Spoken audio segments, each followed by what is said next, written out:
নৃপতি বিম্বিসার নমিয়া বুদ্ধে মাগিয়া লইলা পাদ নখকণা তার। স্থাপিয়া নির্ভীত প্রাসাদ কাননে, তাহারই উপরে রচিলা যতনে অতি অপরূপ শিলাময় স্তূপ, শিল্প শোভার সার। সন্ধ্যাবেলায় শুচিবাস পরি রাজবধূবালা আসিতেন ফুল সাজায়ে ডালায়, স্তূপ পদমূলে সোনার থালায় আপনার হাতে দিতেন জ্বালায় কনক প্রদীপমালা।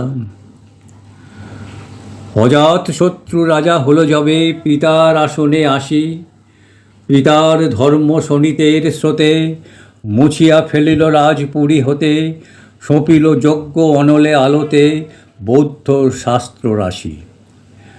কহিলা ডাকিয়া অজাত শত্রু রাজ পুরনারী সবে, বেদ ব্রাহ্মণ রাজা ছাড়াই আর কিছু নাহি ভবে পূজা করিবার, এই কটি কথা মনে রেখো সার, ভুলিলে বিপদ হবে।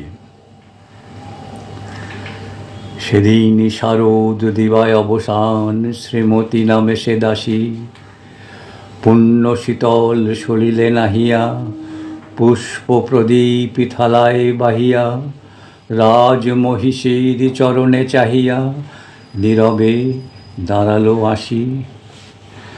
শিহরি সবাই মহিষী কহিলা, এ কথা নাহি কি মনে, অজাত শত্রু করেছে রটনা, স্তূপে যে করিবে অর্ঘ্য রচনা, শূলের উপরে মরিবে সেজনা অথবা নির্বাসনে।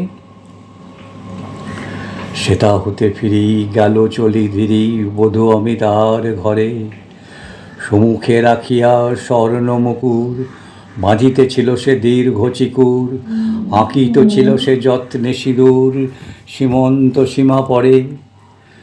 শ্রীমতীরে হেরি বাঁকি গেল রেখা, কাঁপি গেল তার হাত, কহিল অবোধ কি সাহস বলে এনেছিস পূজা, এখনই যা চলে, কে কোথা দেখিবে, ঘটিবে তাহলে বিষম বিপদপাত। হস্তরশির আভায় খোলা জানলার ধারে কুমারী শুক্লা বসে একাকিনী পড়িতে নিরত কাব্য কাহিনী, চমকি উঠিল শুনি কিঙ্কিনী, চাহিলা দেখিল দ্বারে। শ্রীমতীরে হেরি পুঁথি রাখি ভূমে দ্রুত পদে গেল কাছে, কহে সাবধানে তার কানে কানে, রাজার আদেশ আজি কে না জানে, এমন করে কি মরণের পানে ছুটিয়া চলিতে আছে। দ্বার হতে দ্বারে ফিরিল শ্রীমতী লইয়া অর্ঘ্য থালি, হে পুরবাসিনী সবে ডাকি কয়, হয়েছে প্রভুর পূজার সময়, শুনি ঘরে ঘরে কেহ পায় ভয়, কেহ দেয় তারে গালি। দিবসের শেষ আলোক মিলালো নগর সৌধ পরে, পথ জনহীন আধারে বিলীন, কলকোলাহল হয়ে এলো ক্ষীণ, আরতি ঘণ্টা ধ্বনিল প্রাচীন রাজ দেবালয় ঘরে। শারদ নিশির স্বচ্ছ তিমিরে জলে অগণ্য তারা, সিংহ দুয়ারে বাজিল বিষান, বন্দিরা ধরে সন্ধ্যার তান, মন্ত্রণা সভা হলো সমাধান, দাড়ি ফুকারিয়া বলে।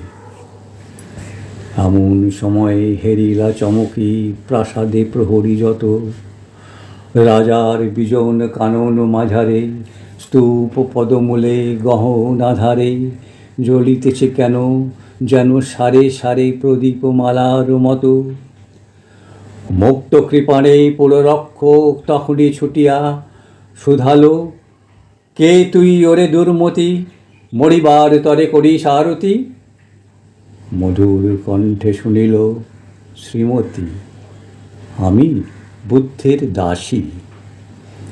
সেদিন শুভ্র পাষাণ ফলকে পড়িল রক্ত লিখা, সেদিন শারদ স্বচ্ছ নিশীতে প্রাসাদ কাননে নীরবে নিভৃতে, স্তূপ পদমূলে নিবিল চকিতে সেই সারথীর শিখা।